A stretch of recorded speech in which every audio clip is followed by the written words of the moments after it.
Shooting ஸ்பாட்ல செவிரேறு குதிச்சு யார் கதையும் நான் கேள்விப்பட்டதில்லை. ஆனா நீங்க அங்க செவிரேறு குதிச்சிருக்கீங்களா? அது என்ன கதை? அது அது ஒரு ஷார்ட், அது முக்கியமான சீன், கிளைமேக்ஸ் சீனுக்காக தான். எல்லா Original படத்தையும் நிறைய சிவராமன். பேர் வந்து செவரேறி குதிச்சிருக்காங்க.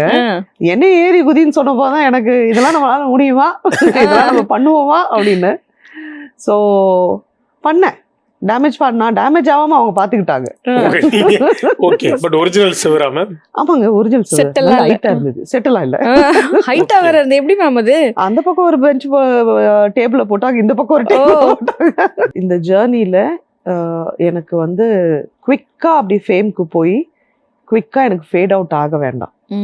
எனக்கு நின்று வயசானாலும் வயசான பாட்டி கேரக்டர்லாம் பண்ற அளவுக்கு சஸ்டெயினா எனக்கு வரணும். சூப்பர். ஸோ அதுக்கு நான் முதல்ல என்னை வந்து இங்க நிறுத்தணும்னா நான் ப்ரூவ் பண்ணணும், டைம் அண்ட் அகெயின் ப்ரூவ் பண்ணணும். ஏன்னா ஈஸி கிடையாது. இங்க நமக்கு எந்த பேக்கப்பும் இல்லாம நம்மளை நோக்கி நல்ல கேரக்டர்ஸை வர வைக்கணும்னா அதுக்கு ஒரு ஜேர்னி இருக்கு.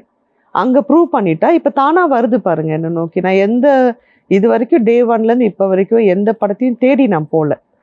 ஏன்னா அப்படி போயிட்டா நமக்கு உடன்பாடு இல்லாத ஒரு, இல்லை நமக்கு பிடிக்காது, இல்லை நமக்கு இந்த எதுவாக இருந்தாலும் நம்ம அட்ஜஸ்ட் பண்ணி ஆகணும். நம்ம கேட்டு போனால் நம்மளை நோக்கி வந்தால் அங்கே நமக்கு ஒரு இது இருக்கும், சார் இந்த சீன் கொஞ்சம் இது எனக்கு செட் ஆகலை, இதெல்லாம் நமக்கு சொல்கிறதுக்கு ரைட்ஸ் இருக்கும்.